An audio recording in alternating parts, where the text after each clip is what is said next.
Hey guys, before we begin the video, I just wanted to say that this took a very long time to make, from scripting to editing to getting all the clips, everything in between. And I paused on making this video for a long time because it was too daunting. I saw a lot of videos on how I can improve my edits, but I just don't think they were good enough until now. So if you guys could leave a like and subscribe on this video with my new editing style and how long I took to make this, I really hope you guys can get this video to like a 1,000 views as soon as you can before February. I don't know when I'm gonna upload this, but it's a video made by a Dragon Ball fan for the Dragon Ball fan base out there. And with that being said, I hope you guys enjoy the video.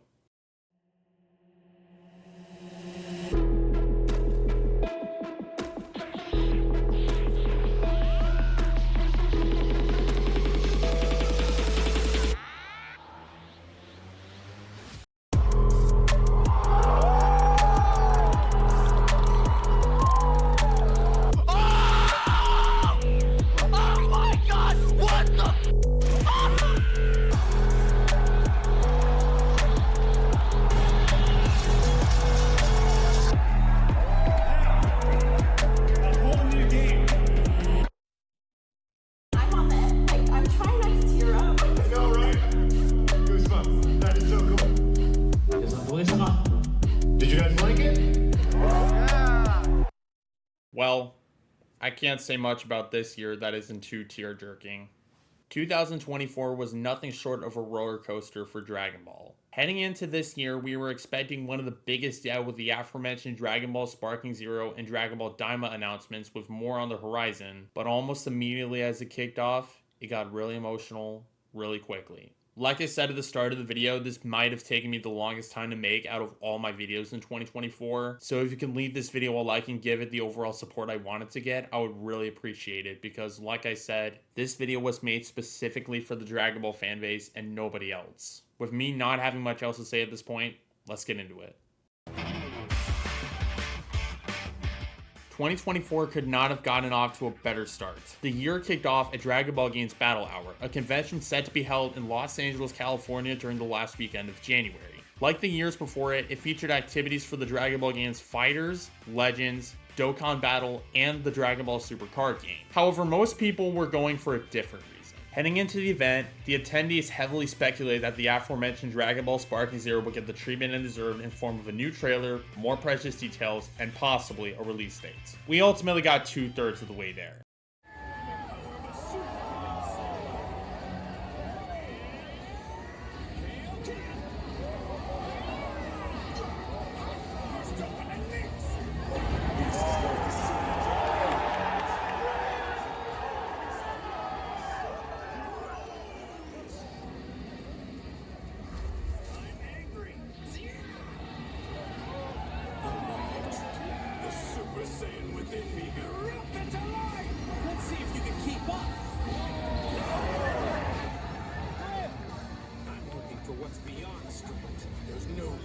The strength of the Saiyans. Breakthrough? There wasn't a release date mentioned or even hinted at, but more characters were guaranteed into the launch roster of what would ultimately become 182 characters spanning every single Dragon Ball timeline. From the original escapades of Goku in the 1980s to the very end of Super here in the new millennium. Overall, fans and the press deemed Battle Hour as a successful and fun event, even if there wasn't much info on Daima, which, let's face it, it wasn't really about Daima in that event. Now, nobody knew of it that weekend, nor all of February, hence why I will not cover it, but perhaps the darkest day in Dragon Ball history was looming. On March 1st, 2024, something detrimental happened to the creator and overall godfather of Dragon Ball, Akira Toriyama.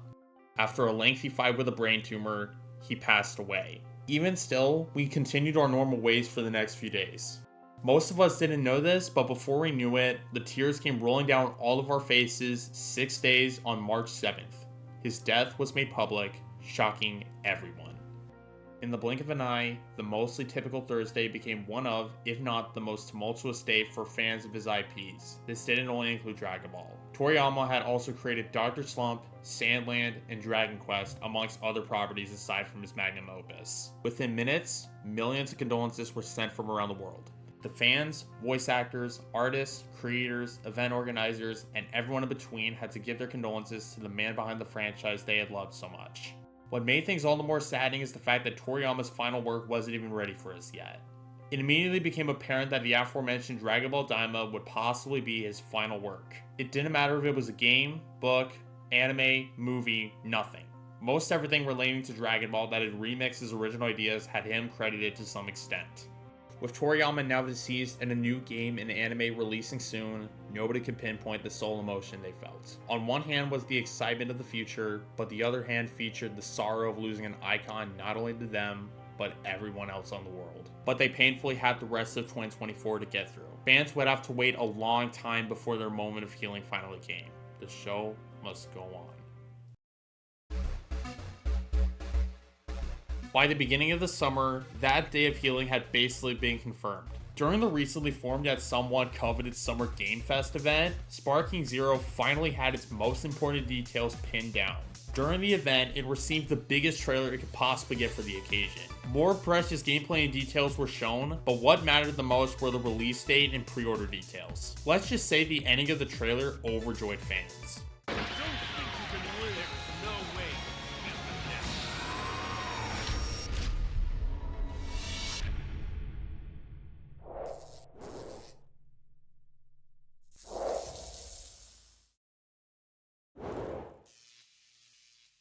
After all that time, all that speculation, and all that mourning of Akira Toriyama, October 11th was sure to be the day fans could heal a little bit faster.